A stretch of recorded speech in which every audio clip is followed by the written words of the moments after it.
नमस्ते। आध्यात्मिक पथ के सभी जिज्ञासुओं का इस विशेष विश्लेषण में स्वागत है। आज हम सब श्रीमद् भगवद गीता के पहले अध्याय के 23वें श्लोक की गहराई में उतरने वाले हैं। हम सिर्फ इसके शाब्दिक अर्थ को ही नहीं, बल्कि इसके एकदम शुद्ध उच्चारण को भी समझेंगे। तो चलिए, कुरुक्षेत्र के उस ऐतिहासिक और बेहद आध्यात्मिक क्षण में चलते हैं और इस श्लोक के रहस्यों को खोलते हैं। आज हम मुख्य रूप से श्लोक के उच्चारण, एक एक शब्द के अर्थ, दुर्बुद्धि शब्द के गहरे मतलब और आज के जीवन में इसके सीधे संदेश पर बात करेंगे।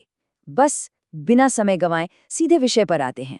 तो हमारा पहला भाग है श्लोक का शुद्ध उच्चारण। देखिए, संस्कृत में ध्वनि का सीधा असर हमारी चेतना पर होता है, इसलिए किसी भी अर्थ को समझने से पहले हमें इस अनुष्टुप छंद के श्लोक को ध्यान से सुनना चाहिए। महसूस कीजिए इस पवित्र ध्वनि को। योत्स्यमानान्वेक्ष्यहं य एते यत्र समागता धार्तराष्ट्रस्य दुर्बुद्धेर युद्धे प्रियचिकीर्षवः। अब अगर हम इसके उच्चारण की बारीकियों को देखें तो कुछ चीजें बहुत दिलचस्प हैं। जैसे योत्स्यमानान में जो दीर्घ आ है ना, उससे पूरा समय देना है, और अवेक्षे हम बोलते समय ए को लंबा खींचना है और उस लुप्त अ यानी अवग्रह का खास ध्यान रखना है। धार्तराष्ट्रस्य बोलते हुए अपनी जीभ को थोड़ा पीछे मोड़कर मूर्धन्य श का उच्चारण करना है। और हाँ, अंत में प्रिय चिकीर्षवः में उस विसर्ग की एक हल्की सी कोमल गूंज आनी चाहिए। सच मानिए, जब हम इन ध्वनियों का एकदम सही उच्चारण करते हैं तो मन अपने आप शांत होने लगता है। एकदम आध्यात्मिक गहराई के लिए तैयार? अब बढ़ते हैं हमारे दूसरे भाग की ओर, शब्द दर शब्द हिंदी अर्थ। चलिए, अब इस श्लोक की शाब्दिक नींव को समझते हैं। एक एक शब्द को खोलकर देखते हैं।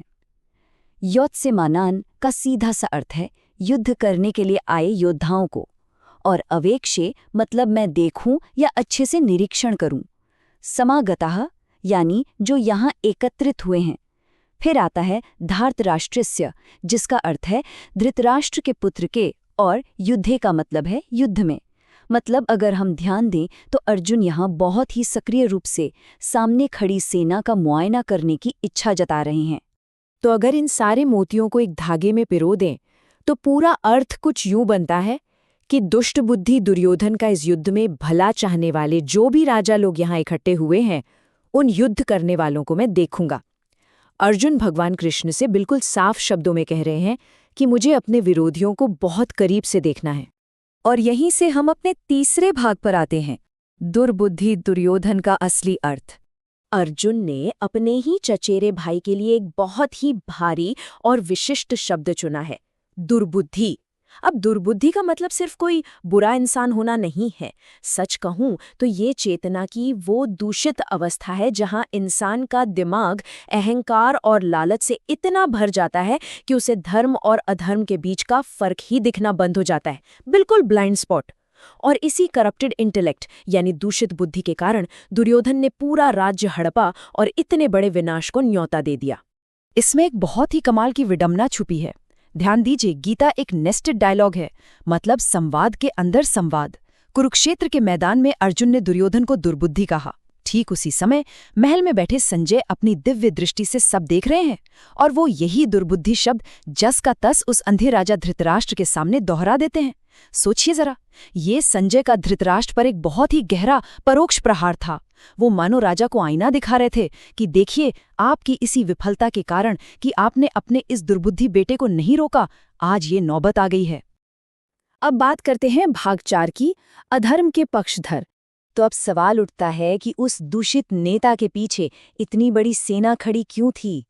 उनका मनोविज्ञान क्या था? यहाँ एक बहुत ही जबरदस्त शब्द आता है, प्रिय चिकीर्षवः।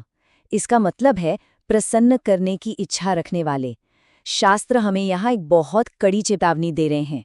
अगर कोई महज किसी राजनीतिक मजबूरी या अंधी वफादारी के चलते सिर्फ किसी को खुश करने के लिए अधर्म का साथ देता है ना, तो वो भी उस अधर्म में बराबर का भागीदार बन जाता है। कौरव सेना में आए वो सारे राजा जो सिर्फ दुर्योधन को खुश करना चाहते थे, वो भी उसी की तरफ भ्रष्ट हो गए थे। अगर हम यहाँ दोनों पक्षों की मानसिकता को आमने सामने रखें तो अंतर बिल्कुल साफ दिखता है। एक तरफ अर्जुन है, उनकी मानसिकता क्या है? वो सत्य और धर्म की खोज में है। वो भगवान कृष्ण के मार्गदर्शन में दुश्मन का एकदम निष्पक्ष निरीक्षण अवेक्षे करना चाहते हैं। और दूसरी तरफ वो सारे राजा जो इकट्ठा हुए हैं, उनकी मानसिकता सिर्फ एक भ्रष्ट अहंकार को खुश करने की है। वही प्रिय चिकीर्षव, वो इस युद्ध के भयंकर परिणामों के प्रति पूरी तरह अंधे हो चुके हैं। एकदम अलग अलग ध्रुव। अर्जुन का अपने रथ को दोनों सेनाओं के बीच ले जाने का जो अनुरोध है, वो कोई मामूली बात नहीं है। इसमें बहुत गहरा प्रतीकवाद है। ईक्ष या अवेक्ष का मतलब ही है ठीक से देखना या अवलोकन करना। रथ को बीच में रखना दरअसल एक निष्पक्ष नजरिए का प्रतीक है। अगर गहराई से सोचें तो ये कुरुक्षेत्र कहीं और नहीं, हमारा अपना हृदय ही है। और वो शत्रु, वो हमारे अंदर के ही लोभ, काम और मोह जैसी प्रवृत्तियां हैं। किसी भी आध्यात्मिक युद्ध को शुरू करने से पहले हम सबको अर्जुन की तरह बीच में खड़े होकर अपनी ही इन कमियों का निष्पक्ष रूप से निरीक्षण करना चाहिए। और इसी के साथ हम आते हैं अपने अंतिम भाग पर। आज के लिए आध्यात्मिक संदेश।